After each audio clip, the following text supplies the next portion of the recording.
it's crazy that you say like it started 12 years in, like the blow up. It took 12 years of investment to get to that point. 100%. And it's crazy to think about that, because a lot of the time people think, oh no, overnight sensation. Nah. But it's like, guys, is it really overnight? It isn't. Because you're talking about beginning when you were 12. Yeah. And I'm pretty sure like if we were to go back to like those tracks. Yeah. Like, oh my gosh. Tell us about those tracks. Embarrassing.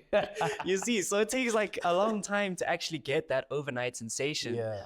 And I always like to think of it in terms of, I mean, I think it applies in the music space, but it also applies in the business world, because people always want someone to invest in them. They want someone to give them attention or give them an opportunity, not realizing that you have to put in the work before that. Facts. The investment or the opportunity is just a way to amplify what you have already built up within you. It's a way to distribute it to more people and make more people aware. Yeah. But if you don't have that source, if you don't have that core of what you're doing, if whether it be like talent or whether it be a business idea or actually implementing that business idea, if you haven't started doing it, the opportunities, it can actually have a negative effect. Because if now, let's say 12-year-old you now got approached by some like label or something, and now they're distributing this like questionable music to like, I'm pretty sure that music lives somewhere deep down, dark in the internet. Yeah, like I won't even lie to you. I'm grateful.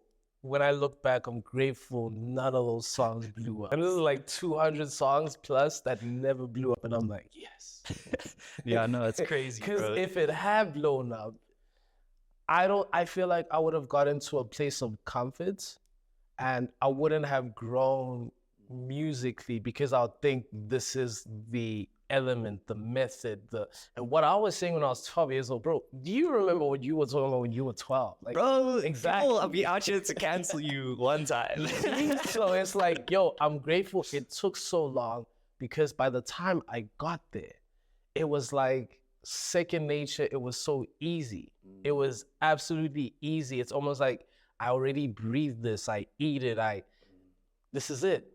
Literally. You feel what I'm saying? So like, again, and I always tell people, like, the best thing is when it doesn't happen, and when you don't have those followers, and when you don't have that attention, because when you don't have that, you can be such a free artist posting 10 times a day on TikTok. Nobody cares.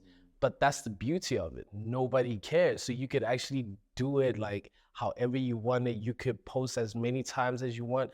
When now you're a brand, when now you're a business, it's a little tricky. You got to be very calculated. It almost feels like sometimes people have a magnifying glass, like over you, just like watching you every move. So it's a blessing. It's a blessing in disguise, really.